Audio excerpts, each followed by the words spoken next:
right, here we go. And so I don't have one of those fancy Hollywood things. So I just go 3, 2, 1, action. But up, not gonna lie down and gotta stand up, reboot, and move on one step at a time. Stand up.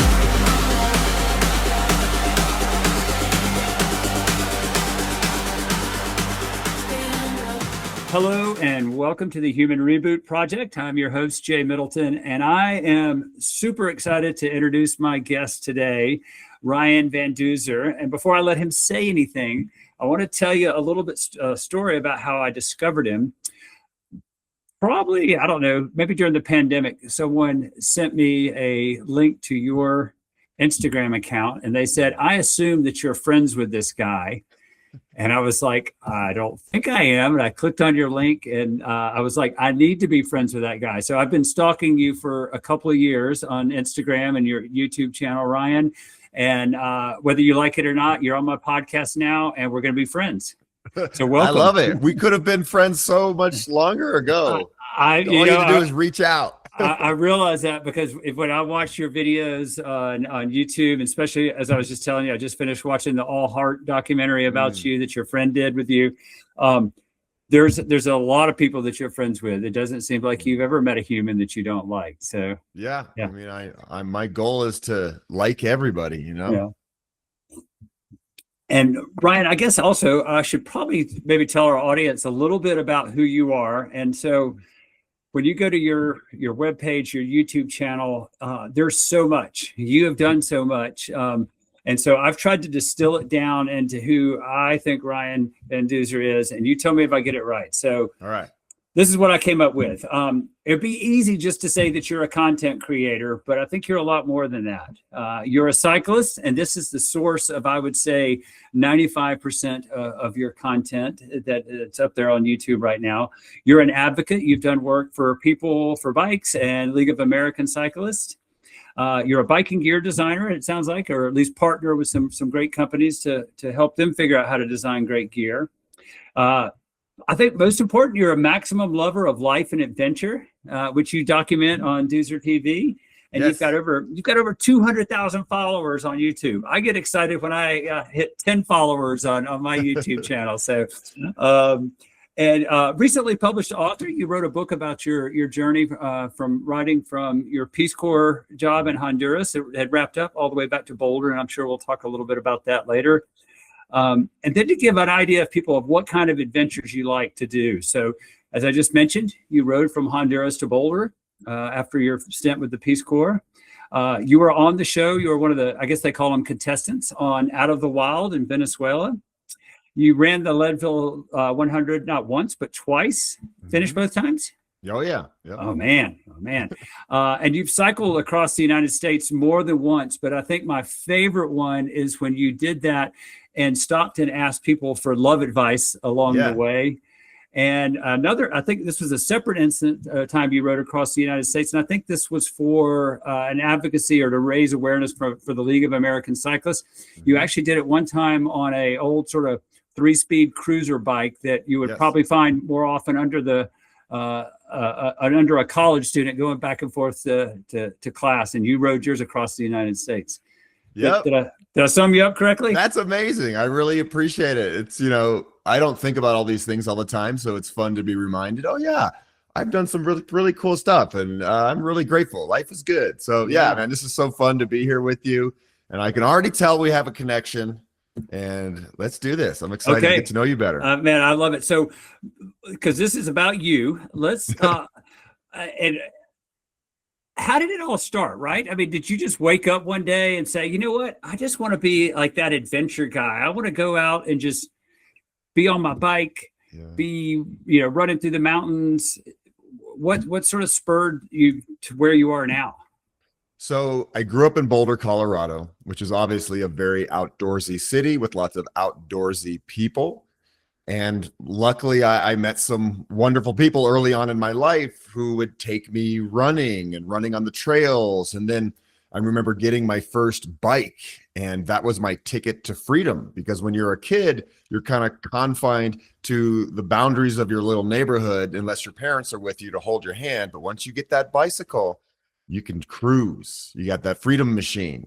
And so I remember when I got my first bike, I started exploring all over Boulder on my own and feeling the excitement of travel and discovery and connection, and looking at cool bugs and lizards and snakes all around the Colorado area. And so from a very young age, I loved moving my body, human powered movement, either by my 2 feet. I've always been a runner and a cyclist. And from there, I just kind of kept it going all through middle school and high school. And I did not get a driver's license when I turned 16, like most of my friends. I was pretty committed to the bike, and I said, I'm never going to get a car. I'm going to ride my bike everywhere I go. I still haven't. I'm 47 years old. I've never had a car. I ride my bike everywhere, and not just around town, obviously, but on big adventures around the world, because I love traveling. I love connecting with amazing humans, learning about different cultures and languages. I didn't grow up traveling. I grew up in a family with a single mom with 4 kids. We didn't have a lot of money. We didn't go on extravagant vacations. So I said to myself, when I turn 18 or whatever, when I'm like on my own, I'm going to do everything I can to travel and to see this beautiful world. And luckily I have. So that's a little bit about like how it all started and why I do it and why I love it. But it really comes down to people, nature, connection, and just challenging myself physically.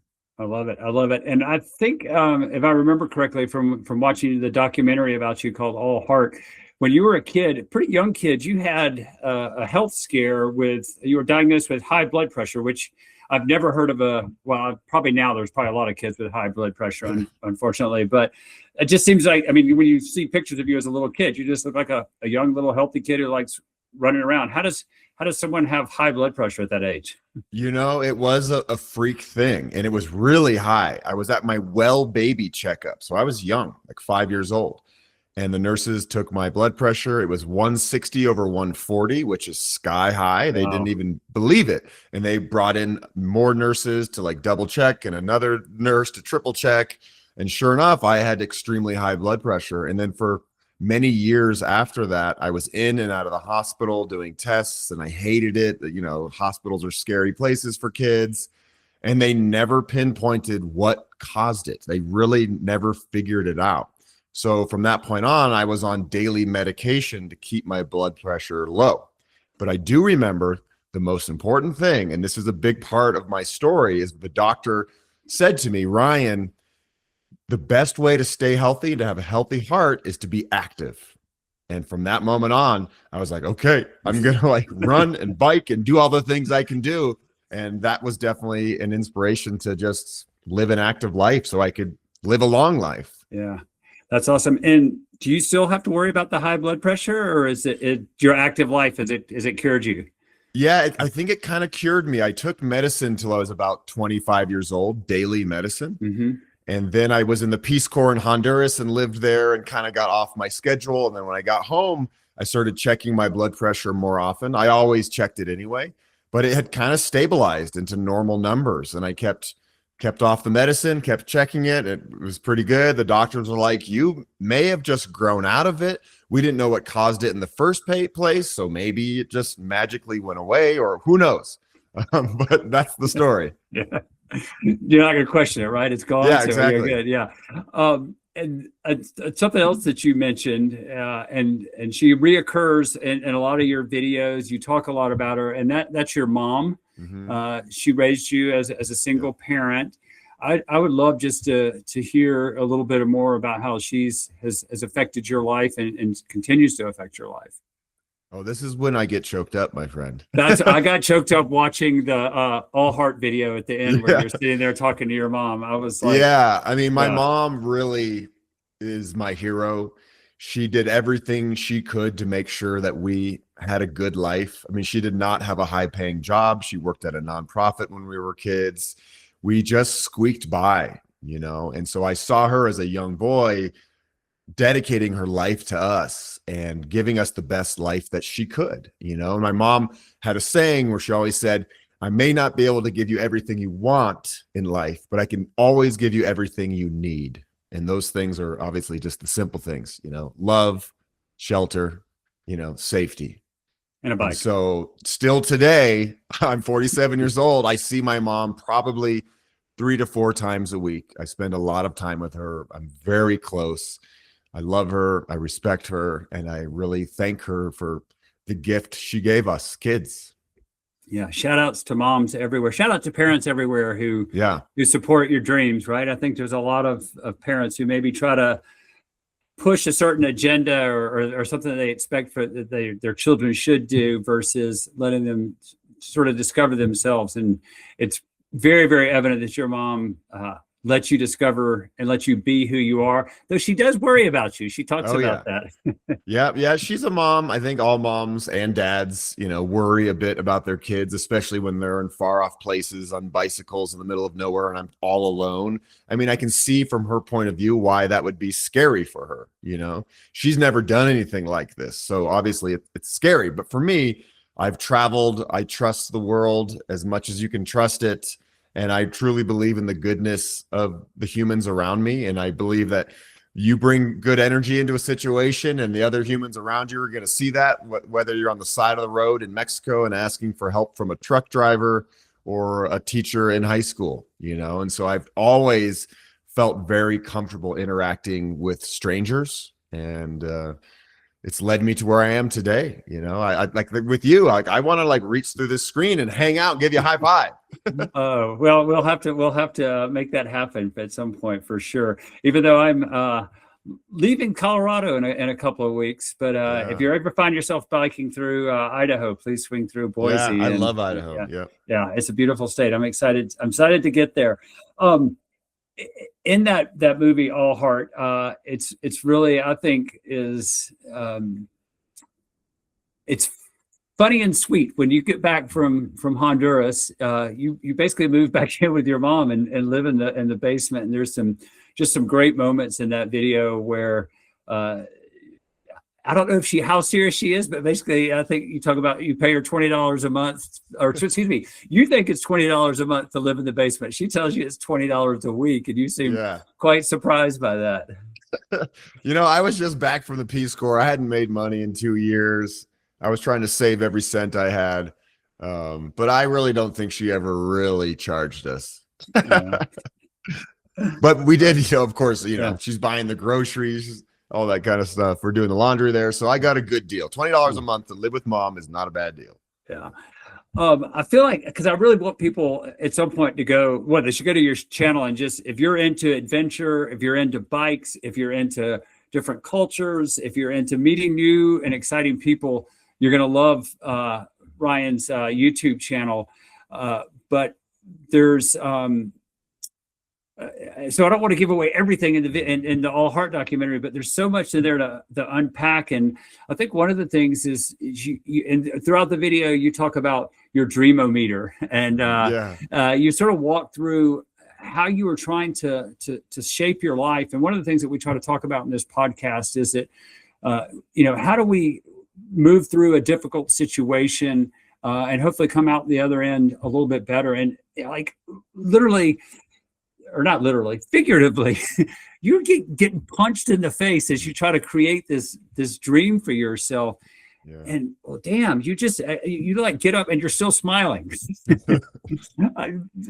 Maybe walk us through some of how did we get to Duzer TV? And I know it was a long journey, but maybe just give us the elevator version.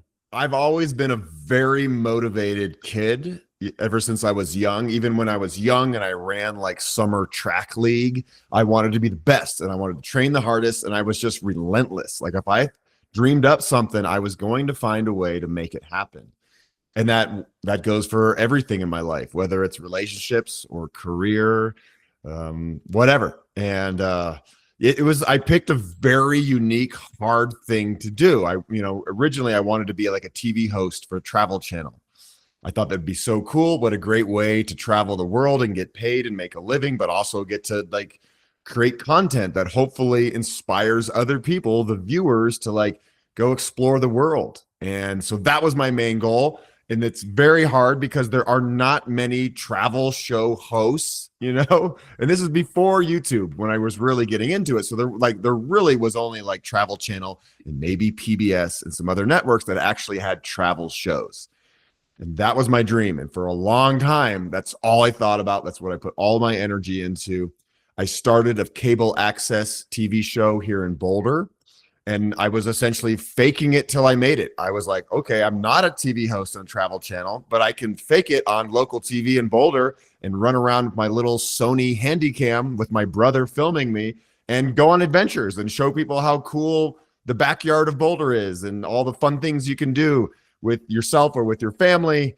So I was just like super motivated. And then I would go to casting calls and not get the job. And I would get really close to getting another job. And then it would all fall through for reasons out of my control. And so I was just like, you know, I look back on that version of me and I'm like, wow, he really never quit. Like, not me today. I'm like, oh, I might have folded easier, you know, and maybe I should pick a more reasonable job, you know? So that's really a bit of the story in that documentary, is that I just really, really, really wanted to do this. And I was not going to take no for an answer.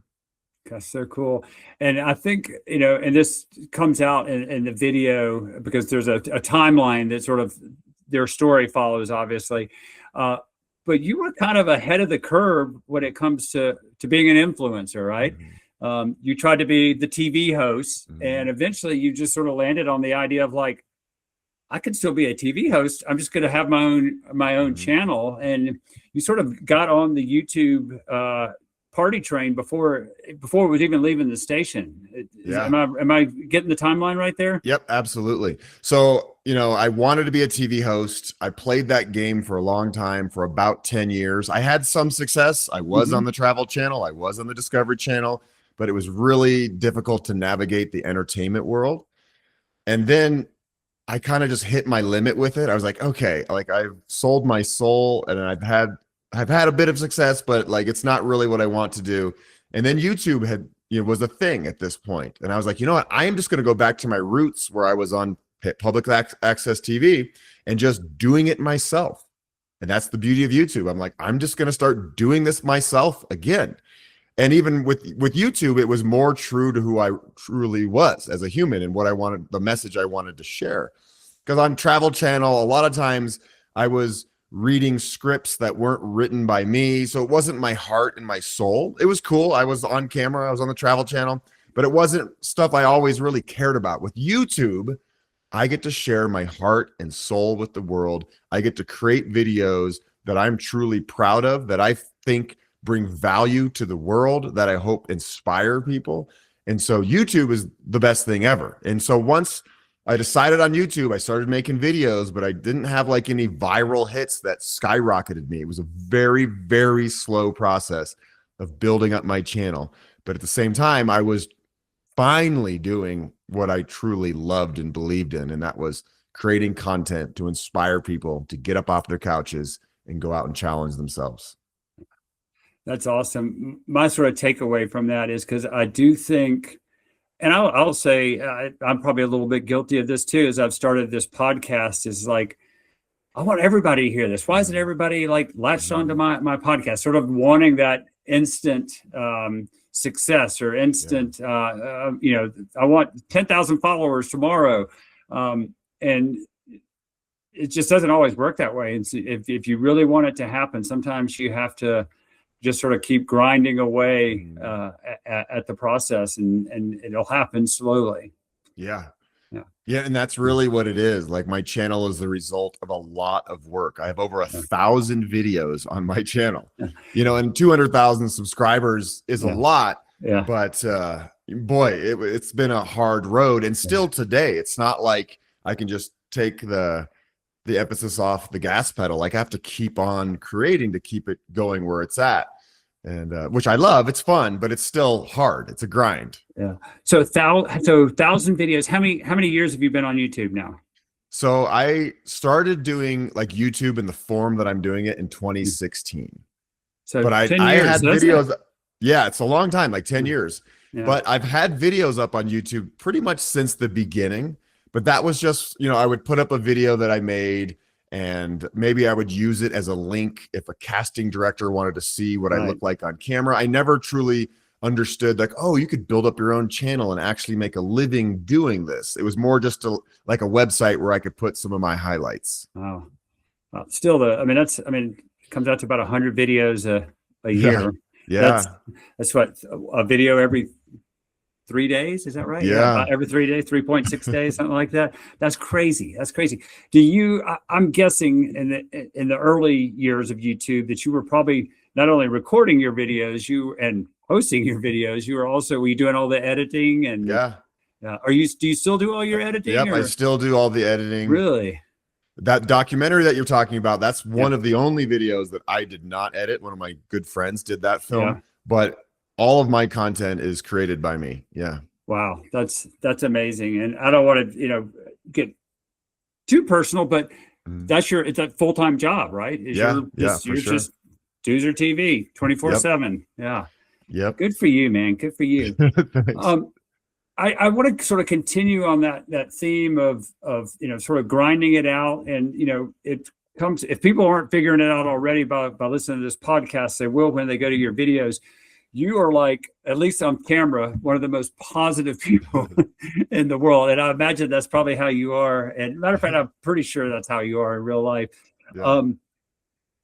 But, we can't always be up here, right? Because things don't always go the way that we want them to. The Discovery Channel gig falls through, or your, bike breaks down in the middle of nowhere. So how do you manage those highs and lows and, find that resilience to keep sort of bouncing back over and over again?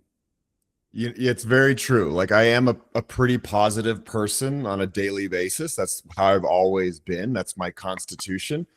But I definitely have bad days. I am a human. I can get bummed out. I can have bouts of, like, minor depression. Things can be hard for a million different reasons. And I think I get a lot of my resilience, from watching my mom as a kid. She didn't have it easy, struggling to raise 4 kids. And I've always, like, if I can just tap into a little bit of my mom's power, my mom's energy, I can get through some of these hard times. And I also know, and I hopefully get wiser with every year, that nothing lasts forever. Like, you might be going through a tough time, a tough moment, and it might feel like the whole world is crashing down on you, but it's not going to last forever. There are ways out of these situations.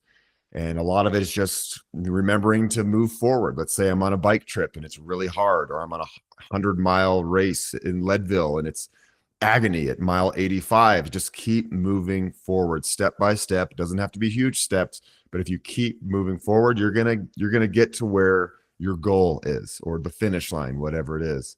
And so I really try to tap into that mindset that, it's going to be okay.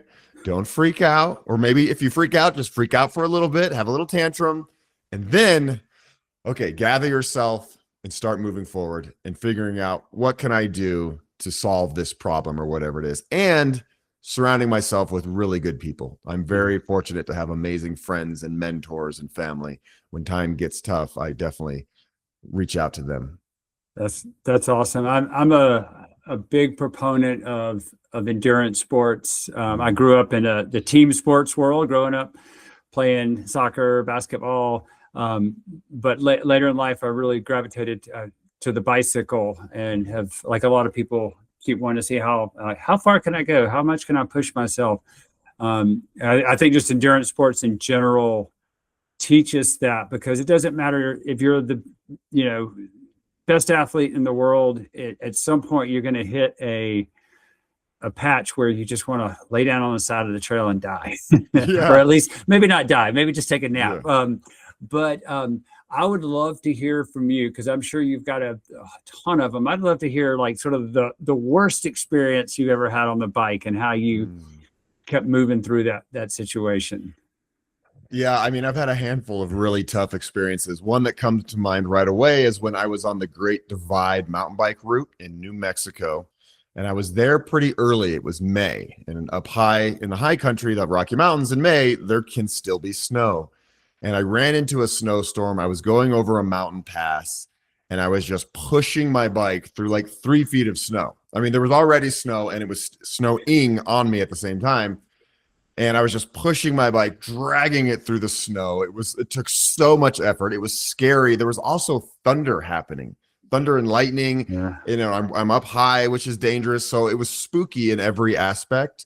And in my mind, I'm like, I need to get through this. I cannot stop and sit on the side of the trail and take a nap here. I need to get up and over and down and lose some elevation.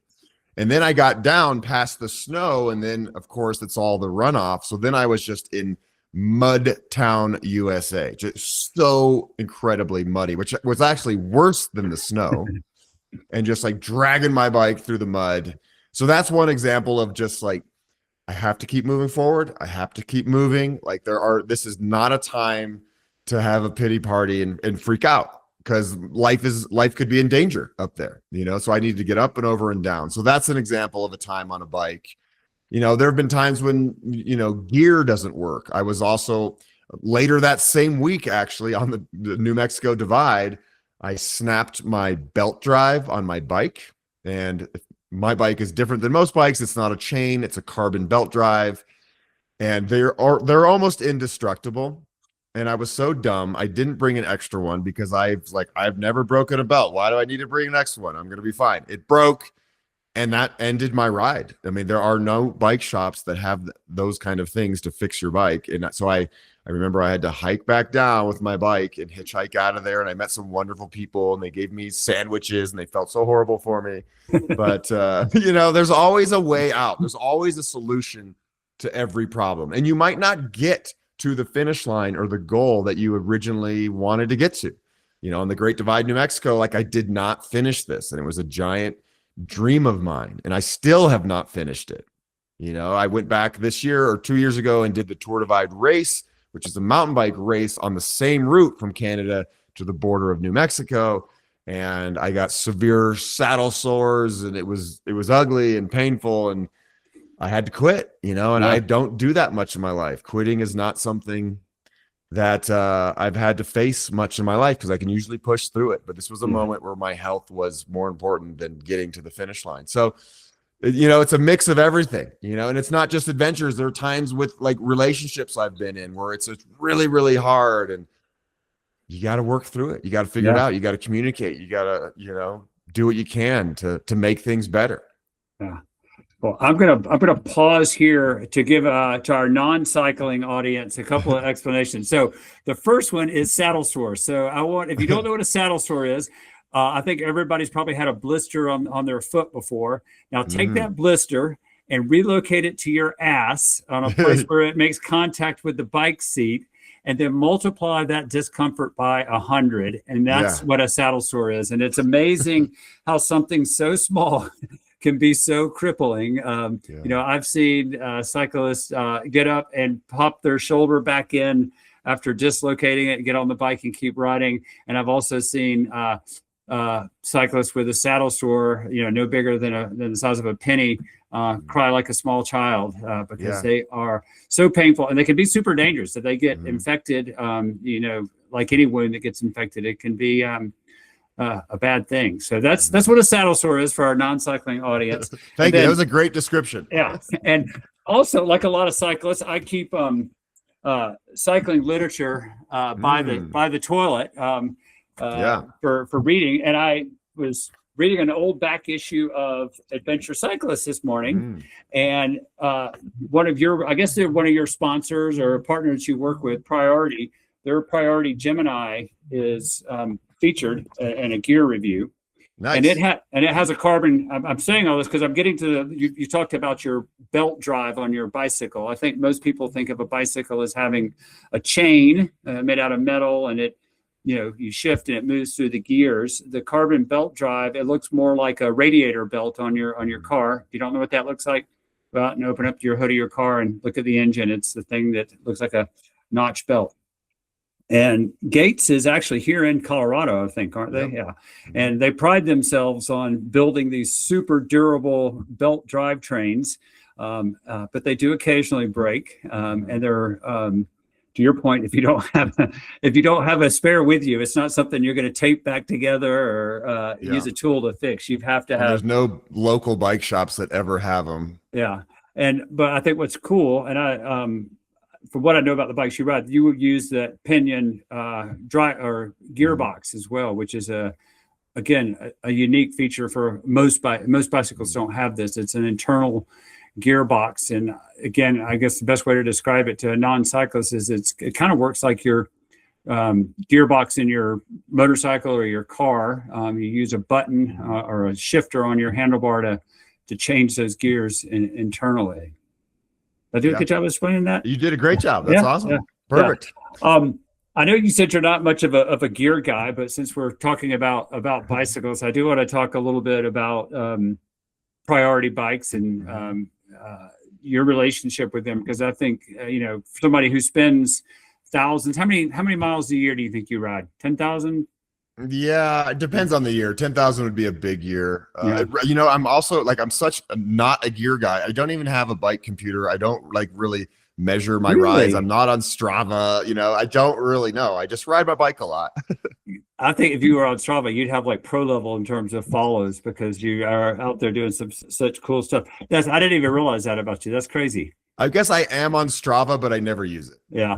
And so when you're out riding, especially some places you're not familiar with, you just navigate with an old-fashioned paper map? No, so I do use bike computers. I just don't. This is it. When I'm on a bike adventure, I'll use a bike computer just for navigation. But my everyday rides around Boulder or mountain bike rides, any of that, I never have my bike computer. So it's only on my bike when I'm on an adventure. Yeah. And it's strictly just to help me with navigation. And it's they're fun, they're cool. But I got my start in bike touring when I rode my bike home from Honduras to Boulder with one map that had Central America, Mexico, and the bottom half of the United States all in one map. So it wasn't very detailed, but that's the map that I used to get home. And I would just, it forces you to interact with humans. I would stop all the time and ask people what's the best way to go? Wow. Have, because you alluded to this earlier in our conversation, you put a lot of trust in strangers. What, and I think you said, I think that some of that just comes from your childhood. There's actually, I think it was in the All Heart documentary, maybe it was another video I saw of yours, when you ran your first 10K, I think it was a 10K as a kid. Yeah. Your mom just basically dropped you at the start line and said, "I'll see you at the end." And you ended up running with a battalion of Marines or something. Yep. I don't remember what it was. Yeah, that's exactly right. In that race, I was, just a little kid. I look at the photos and I'm teeny and I'm running next to the Marines in this race in Boulder called the Boulder, which is on Memorial Day. So there's a lot of military, groups there running, and they run at a nice pace. And I just got in line with them. I was like, okay, cool. I can handle this. I'm going to run with these guys. Yeah. But as far as putting my trust in strangers, I believe in the best of humanity. I always have. That's the world I want to live in. That's the world my brain and my heart and my soul lives in.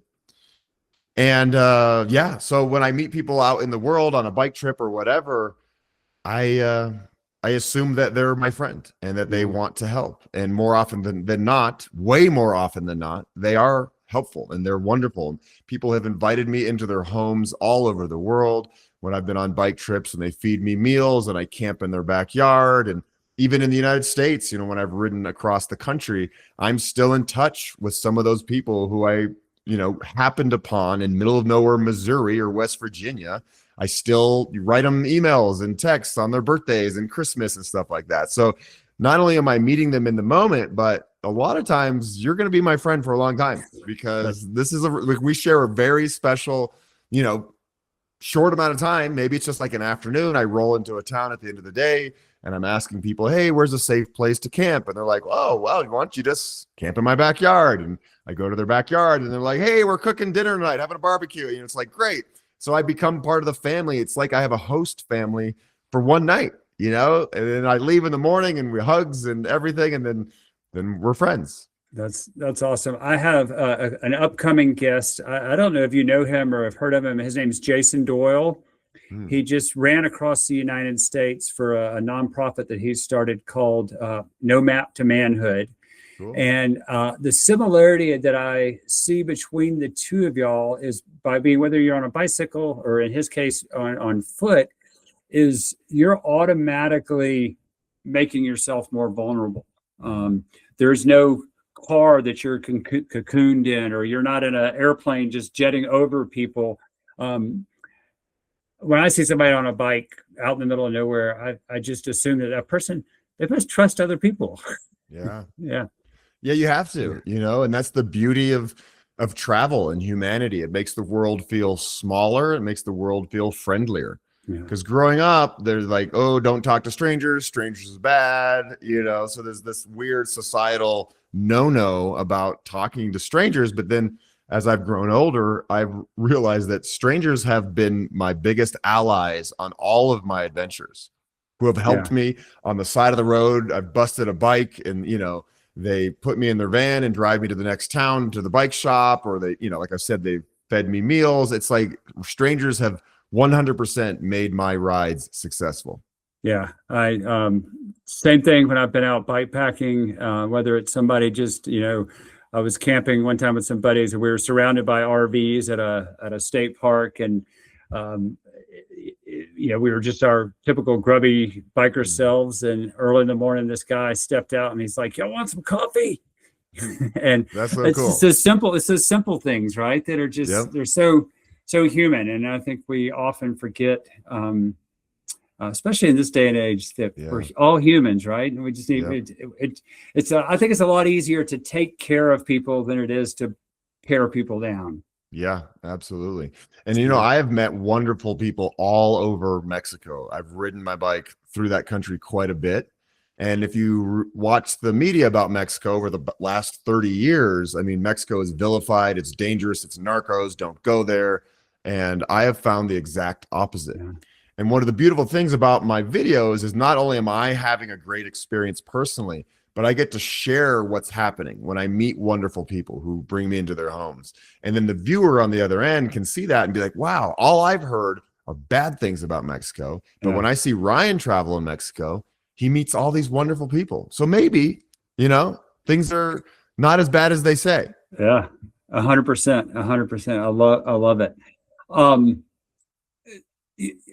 One of my, and I'll be honest, I haven't finished watching it because it's one of your longer videos, but I love the one where you ride across the United States and you, along the way, you're asking people for love advice. Yeah. And maybe this is in the video, and I just need to finish watching it. But what are some of the like your three big takeaways about love advice that you got out there that you sort of carry with you now?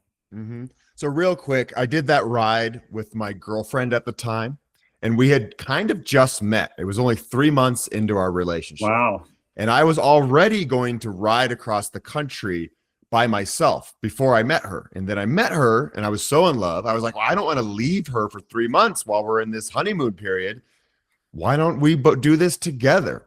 And then we thought, okay, well, how could we make this ride a little bit more unique? I'm going to make videos about it. And it was really her idea to come up with asking people for love advice because we're a new couple. We want to make things work.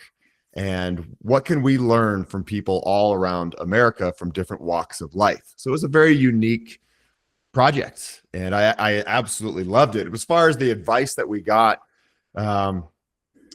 man, so many different people told us so many different things. But I really liked one. We met a couple in New York.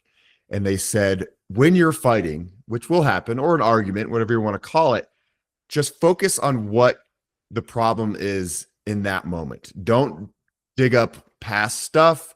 It's like they said, that's not playing fair.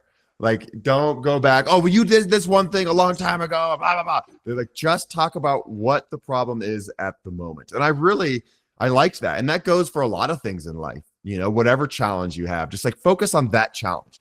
Don't start digging back up old stuff. That's not going to help. Just right here, right now. So I really like that piece of advice. Okay, that's a good one. I'm heading up to 20 years being married to my wife. So Nice.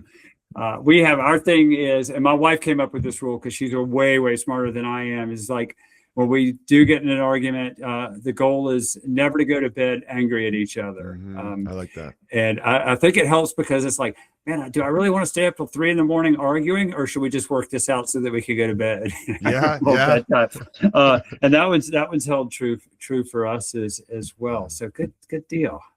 And a lot of the advice, we met farmers. We talked to Harley Davidson riders at a motorcycle rally. I have seen that part in Idaho, and they were, growing up, you have these, again, kind of like Mexico, you have the bias against bike riders. Are they part of a gang? Are these bad dudes? Are they mean? Are they criminals? But we were welcomed with open arms, and it was a really fascinating and fun experience to camp with these guys for 3 nights, actually. It was over 4th of July weekend. And on the ride, we didn't plan anything out. We were just open to whatever happened. We didn't have an itinerary. So when we rolled into this town, we saw signs for a motorcycle rodeo, and we're like, what the heck is that? And we started riding through, the streets, and we found the entrance, and we thought, what are they going to think we're a bunch of pipsqueaks on a bike wearing spandex? And we roll up, and they're like, hey guys, you got 2 wheels. We got 2 wheels. Come on, you can totally camp with us. And then from that moment on, we were like family, and everybody was protective of us, But, no matter who you are, what walk of life, what your background is, I think we can all relate on love, And that was really one of the defining messages of what we went through was like, we all want to love each other, our partners, our families, our friends, our communities. And what can we do to show up in a good way that enhances our connection and our love? That's awesome. That's awesome. I want to circle back to, because I just thought this was a good way to sort of document your ups and downs in the video, all heart, when that was the Dreamometer. And it is just basically a little graphic where, as you were talking about your ups and downs of your budding career, the thermometer goes up and down. Where are you now on that Dreamometer? Good question. I'm pretty high up. I've accomplished a lot, with my career and physically through different bike adventures and running races and family and friends in Boulder. I'm 47 years old. I'm still healthy and happy and doing what I love. That's truly it. I get to do what I love for a living and share stories with people and interact with people and inspire people to get up and ride their bikes or to run. I still get emails every day from people saying, hey, I found your videos randomly on YouTube. And I got to say, like, you changed my life. And I got my bike out of the garage and pumped up the tires and started riding. And now I've lost 30 or 40 pounds and I'm so happy. And I love getting messages like that. I call those messages my emotional paycheck, because a lot of times when you're doing this kind of stuff, or at least at the beginning of my career, I did not make much money at all. And so when I got a message like that, I was like, you know what? That's cool. Like, I'm actually having an impact on the planet. And that's like the main goal of all of this. Of course, you got to pay your bills. You got to buy your beans and rice. But if you can influence somebody in a positive way, that's a good thing. That's awesome. Yeah, I love when you're in the video, you're talking about how excited you were because you got a gig with the Daily Camera doing videos, and they were paying you $50 a video, which, I don't know how, I'm guessing that probably worked out to about, $5-6 an hour or something. Oh, not even shooting. And I think there's something interesting about you, Ryan, is people who in Colorado will understand this. I think a lot of people think of Boulder is the town for extreme professional athletes. There's a ton of professional cyclists that live there, professional runners. University of Boulder has some phenomenal athletes, in all sorts of sports. And you're sort of the opposite of that. You're an athlete, but you're an athlete that doesn't really take themselves too seriously. I mean, you're like an athlete so that you can do the things that you love. Do you actually sort of prescribe to any sort of training plan when you're getting ready for a big adventure, or do you just ride so much that you figure like, I've done this 100,000 times, I'll do it one more time? Yeah, no, I've never had a coach. I've never taken training all that seriously, other than just riding my bike a lot or running a lot. I've always had a base of physical fitness that has served me well. But yeah, I don't really get caught up, because there are a lot of professional athletes here and group runs and all the fast people, and it's just not my scene. For me, it's an opportunity to get outside and connect with nature and to feel good and to push myself a little bit. But I've never, when I was very young, I was competitive, but it's been a long time. For me now, it's just like, it's my therapy, it's my medicine. Cool. Was there ever a part of you that wanted to be a professional athlete, a competitive runner or cyclist, or was it just the competitive nature that you loved? Yeah, when I was in like elementary school and middle school, I was very, very motivated. I wanted to be the best. I had dreams of going to the Olympics. I was one of the faster runners at my age at the time in Colorado, so I was winning big races and state championships. But I dropped that because it wasn't fun. It took the fun out of the sport. Like, I was so stressed all the time. Training was hard. It hurts. And I didn't like it. So once I got into high school, I was still running cross country and track, but that's when I really dialed it back. I was not nearly as focused on winning. I just wanted to be part of the team, part of the community, have fun, and, do my best. Cool. I've just had a huge brain fart. Hey, no problem. Yeah, that happens. It happens. It happens to me more often than not. I want to, I could, as I said early in the show, or before we started, I was like, I could feel like I could talk all day to you about, as you said, you have 1,000 videos. So you've got all these adventures that we could spend a ton of time talking, but I really just want to encourage people, instead of listening to us talk about them, is to go to your YouTube channel. It's Duzer TV .tv, right? Did I get that right? Well, yeah, if you just put Duzer TV into Google search bar, it'll pop up. It'll take you there. Yeah. And we'll put links in the show, because it's your videos are amazing. And again, like I said earlier, just if people are interested in cycling, if they're interested in adventure, if they're interested in other cultures, if they're interested in watching a guy suffer on the bike, your channel has it all. So I just want to thank you for being on the show. And before I let you go, I have always have a pop quiz for my guests. So I like games. Good. Well, the good thing is that no matter what you answer, you're going to get 100%. So yeah. So the first is, we have a theme song for the show, but it changes. The musical genre changes every show based off of the preference of our guests. So your favorite musical genre? Oh, my favorite. Let's see. I like it all, but let's go with. Right now, I'm really liking electronic music. You know, like a little bit of beat and like this atmospheric sound, and not a whole lot of words, but just like a beat to dance to and dance with. Okay, so atmospheric EDM, right? Yeah. Okay, all right, we'll go with that. That's a good one. I like that. That's going to be a cool one. The way I generate the music, I don't have a live band here in the studio that plays these for me. I use the power of AI, but fun. Yeah, it ends up being fun for the show, I think. What's your favorite food on the bike? Oh man, that's easy. Bean burritos. And are you a vegetarian? I'm a vegetarian. Yeah, I've been a vegetarian since 2003. Okay. Was that a health decision or a moral decision, or a little bit of both? It was all those things. I took a class in college at the University of Colorado, and the class was called Gandhi, and it was all about Gandhi's life and living nonviolent protests. And I really admired Gandhi and what he did. And we also learned in that class about like factory farming and how poorly the animals are treated and the suffering involved in the environmental, degradation, and also my health, having high blood pressure. I was like, I'm going to try being a vegetarian. I'm going to be like Gandhi. Yeah. And I've been ever since. Yeah. does that ever get you into, I don't know if trouble's the right word, but do you ever find yourself like, I don't know, the middle of the Midwestern United States, and you have like, you know, you can have a burger, or you can have a double cheeseburger, or you can have our triple cheeseburger. Yeah.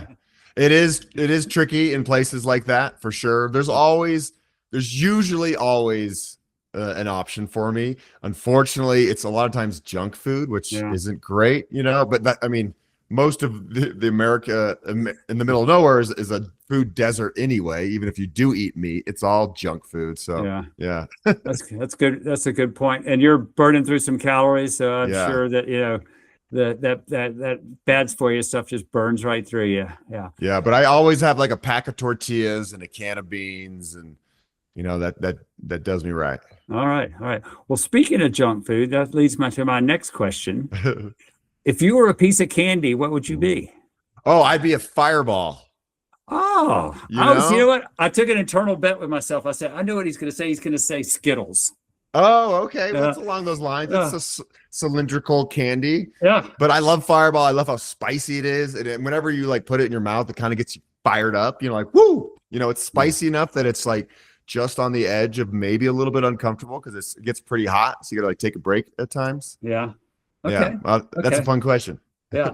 And so if somebody's listening to this show, or maybe they've watched you on YouTube and they're like, man, I just want to come to Colorado and ride. And they come to Colorado to ride, but they only have one day to ride.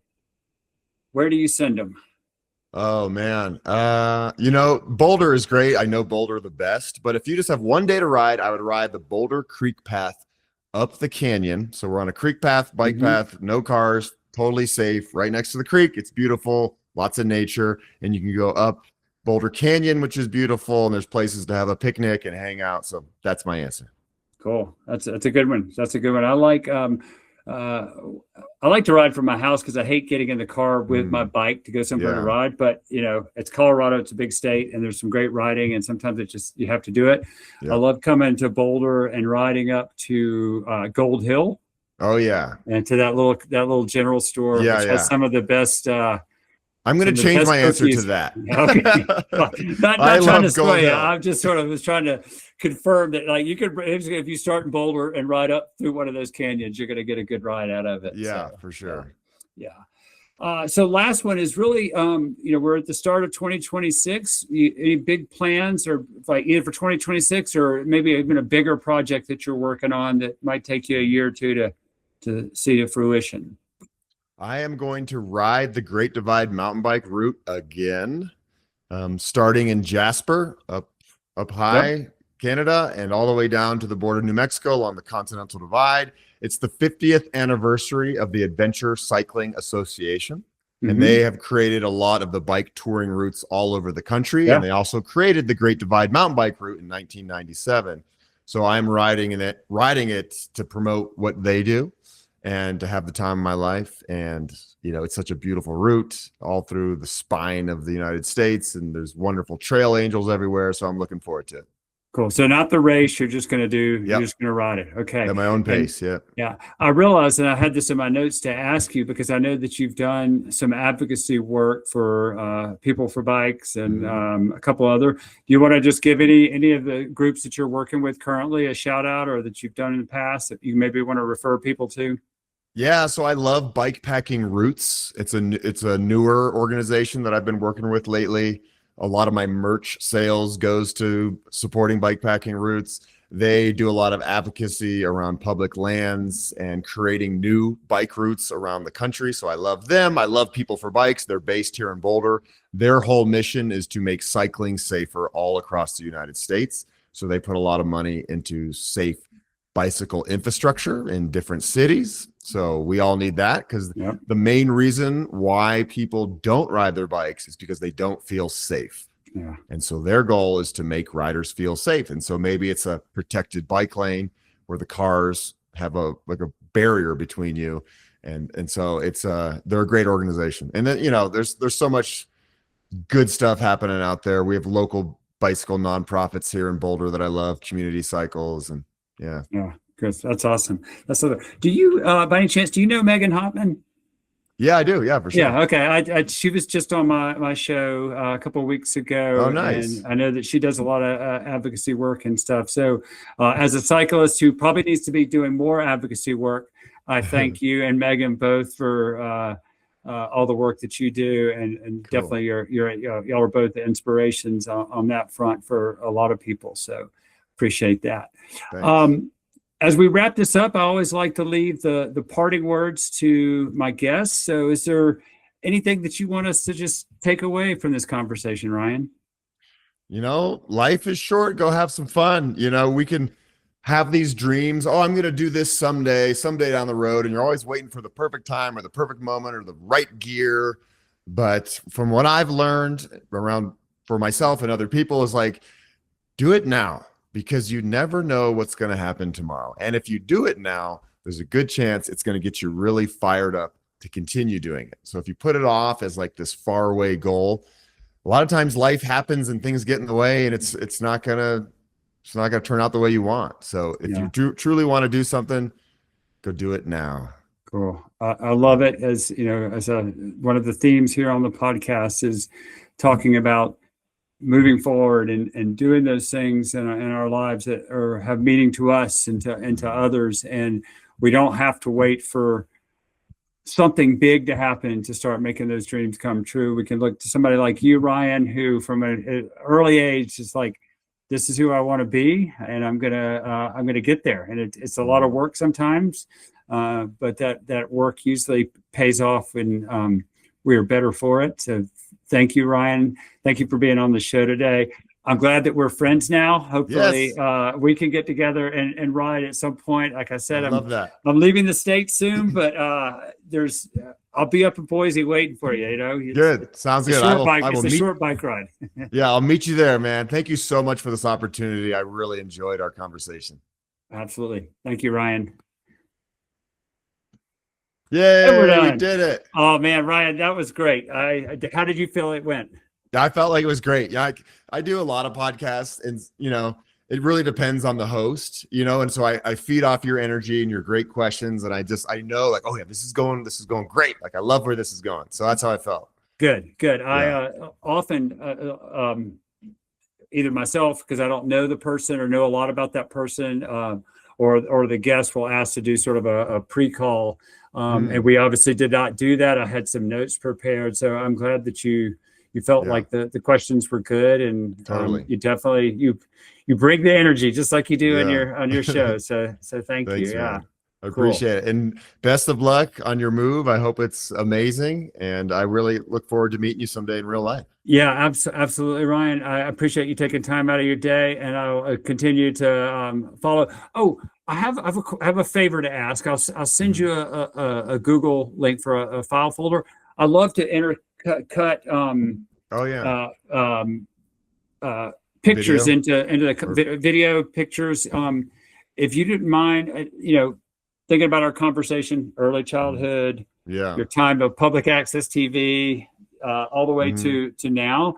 If you have some pictures that would sort of or photos that would sort of support that conversation, that way I can, if you're comfortable with it, I can drop them into the video edit so that it so people aren't looking at us the entire time. Yeah, for sure. Yeah, remind me to do that, and I'll get an email reminder like, oh yeah, cool. Then I'll search through my stuff. Yeah, I'll send you a link for a Google folder so you can drop those in there. I think I can remember. I know, obviously, I know all your